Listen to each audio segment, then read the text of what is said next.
How to stop overeating or binge eating on chocolate.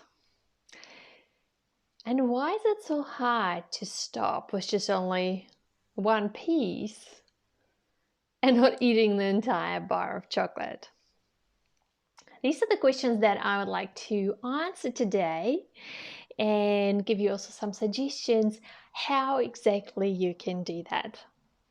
And for those of you who don't know me, I am Eugenia and the founder of Unlox'U, the eating psychology clinic, where we focus on giving you a mind plan instead of a diet plan so you can regain your control around food. I'd like to give you three, I find, very fascinating and interesting reasons why we feel like we can't stop eating chocolate. What is it about chocolate that just seems like has such control over us and over our lives? Sometimes people also say, I'm addicted to sugar.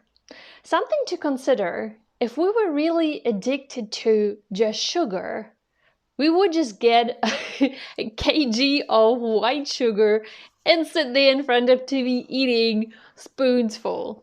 But we're not doing it, right? Unless you're different, let me know in the comments. But most of us don't do that. So it seems like it's not sugar, it's something else. And what is it that's exactly about chocolate that's kind of causing that? Well, a lot of companies, and interestingly enough, I also studied marketing and how to market products. It's really funny that now I know those tricks those companies have, and now I work on the other side, right? How not to eat all of that stuff. But that's what I studied. And there are companies, they spend a lot of money on or for research on scientists, but also product development, and also how to present it to you, right? So when you go to the supermarket and you see all the packaging, it's just screaming into you, buy me, I look good, look at me, I'm red and I'm yellow and I'm this and I'm that. So there's a lot of things happening actually here. As you see, it has nothing to do with any willpower. But again, what is it about chocolate? Chocolate comes with a ratio of 2:1. So fat to carbohydrates. It's that specific ratio that seems to be working for us as humans. You know what else comes in that ratio? Breast milk. Breast milk comes with 2:1 ratio of fat to carbohydrates. Now, if you think about it, when we are babies, our mom feeds us, she holds us in her hands, she soothes us until we fall asleep, until we are really full and cozy and comfortable and feel loved. And of course, we develop that same relationship, we develop that same connection with that food. Now we grow up, we feel stressed, we feel overwhelmed, we had a long day. What is it that we're looking for? It's no longer breast milk, right? But now we have something that is similar enough, which is chocolate. So something to think about. Also, chocolate, in that combination of fat and sugar, is really that perfect recipe, if you want to say, for dopamine. It releases dopamine. Okay, it sets off the dopamine receptors in your brain. And what is dopamine? Dopamine is that hormone that makes you feel really good. It makes you feel really happy while it is elevated. So no wonder, when we feel down, when we feel sad, when we had a long day, when something is happening, even after a long week, we want something that gives us that feel-good feeling. Dopamine. And we know how chocolate makes us feel. We know what will give us that buzz, that high. So we're gonna go for it. That's another reason why. What is that so special about chocolate. That's another reason why you can't stop at one. But also, what is interesting about dopamine? Dopamine is a hormone that was always designed for us as humans to want more. So to create something new, to continue growing as human society, to continue developing, to continue even hunting and gathering, right? Hunting and gathering. It's not a hormone that will ever give you that fullest sense of satisfaction.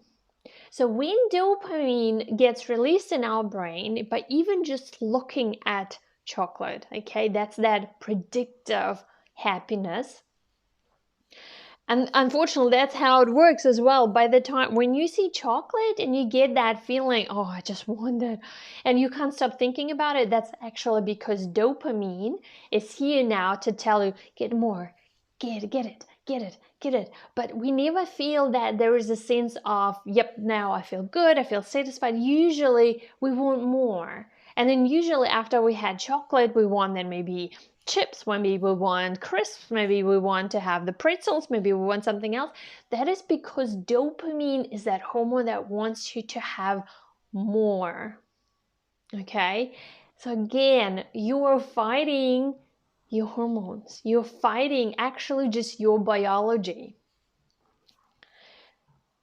Number 3, the third reason, potential reason why you feel like you can't stop with after just one piece of chocolate. Interestingly enough, we think in portion sizes. And what I see with clients, when I work with clients, they say, if I buy a piece of chocolate that comes like in a small piece that is wrapped up, well, yeah, it's not ideal to have so many wrappers. But for those who buy something that's in a single wrapper, psychologically, they seem to be okay to have just that one. Or an ice cream. When an ice cream comes in a wrapped up package, they have that one and they are okay. Where if we buy something that is in a bigger package and now we have to break it down into portion sizes, that's where we struggle. Because again, our brain thinks in portion sizes. And if you're someone who grew up with the idea we need to finish everything that's on our plate, that's kind of where that rule comes in as well. Oh, I started eating that chocolate, I need to finish it. I need to finish what's there so it's not there anymore, and I don't want to waste food, all of that stuff. So that's quite interesting and fascinating to really maybe think about. Is that probably also one of the reasons why you feel you need to eat it, finish it all? Let me know which one resonates with you. Let me know in the comments. I really would love to see which of those resonates with you. And now I would like to move into what you can do about it. Because it's great to know why, right? But ideally, we want to know what can help. Now, there is usually a combination of things. And in my work, I have seen that there are usually between 8 and 13 often underlying and hidden reasons for why we can't stop eating, why we crave food, why we overeat, and maybe even binge. I will add the link below in the comments for you to download that workbook, because then you can have a look which one applies to you. What is your specific reason for craving food, for overeating maybe, and feeling probably like almost like you're addicted to food and chocolate. And then in that workbook, it's a free workbook that you can download, and that free you can also then learn what exactly you can do about it. So there are a few things that I'm suggesting here, but you can find more in the workbook as well. So like I said, we've learned to get comfort, to feel soothing through that ratio, right? Through let's say breast milk, mama's milk, and we get that with chocolate now as well. Now the key point or the key word here is now self-parenting and self-soothing. While we used to have that when we were little kids or babies or toddlers, later on in our lives we have to learn to do that for ourselves. Yes, that we have a partner, maybe we have other people who might give us a hug, but in general, we can't rely on other people. So therefore, or on chocolate or food or any other substances. Ideally, we want to learn to soothe ourselves. So notice what are the common situations when you want to eat that food. Is it when you feel certain feelings and you actually want to even change how you feel? Is that the case for you as well? And see what are other things that you can do to really find that comfort, that soothing. Sometimes it's talking to that inner child of yours.